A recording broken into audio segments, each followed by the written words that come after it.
Milica, you're singing Queen of the Night. Yes, I am. It's quite a high roll. Very. Extremely high. Yeah. Is there any higher roll than that? Just trying to think. I don't think so. Zerbinetta goes up to an F as well, doesn't it? No, she goes up to any flat. Okay. She can. There's a version. There's an It's Oscar. yeah. And how many times have you sung this role, Queen of the Night? How many performances have you done? A few. I think in total, 40.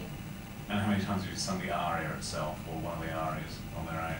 In Well, concert? yeah, a few times. A few more times, yeah. So, yeah, it's quite a lot. So how do you produce that incredibly high sound? You have to be very focused, and you have to really.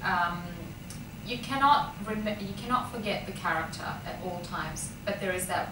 There are those specific coloratura moments where I just think of technique.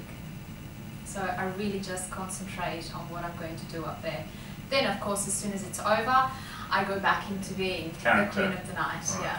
Yeah. And when did you discover that you had that altitude in your voice the first time? I had to really work it into my voice. I was asked to prepare this for a major opera company, and I didn't know that I had the Queen of the Night. You didn't know you had those notes? No, had no idea. I went back home and I pretty much worked a lot to get those notes, and then was successful in gaining the role for this company. But I did have to go away after that and keep working on it. It's one of those things that my voice naturally didn't go that high. It's very important if we talk technically about this role that she can never push at any point of the aria beforehand, or as you approach in the second aria, for example, the top part of your register, because if you do, then you result in not having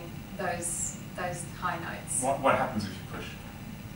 They just cut out. You don't have Crash and burn. Yeah, you just cannot have them. So it's very important, in particular in the second aria, that you concentrate on the first part and not pushing, and just letting the voice be comfortable and and thinking down low. So when you're singing those high notes, tell me what is going on. Are you visualizing? Yes, I visualize, but I also tell myself to enjoy it and have fun. And I think that's very important. Finding out how much as a singer your mind is important and what a high role it plays, in particular when singing such difficult repertoire as this, is that you have to tell yourself that you're doing great and to enjoy it. Right. Because you have to enjoy it as well. Because not every note comes off always, for any Queen of the Night. Yeah, well, unfortunately we are not robots.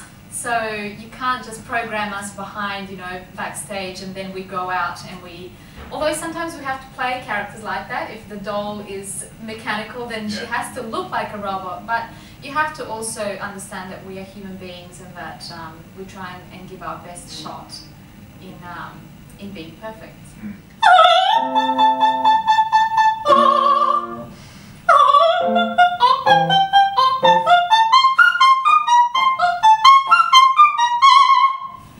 Amazing. There we go.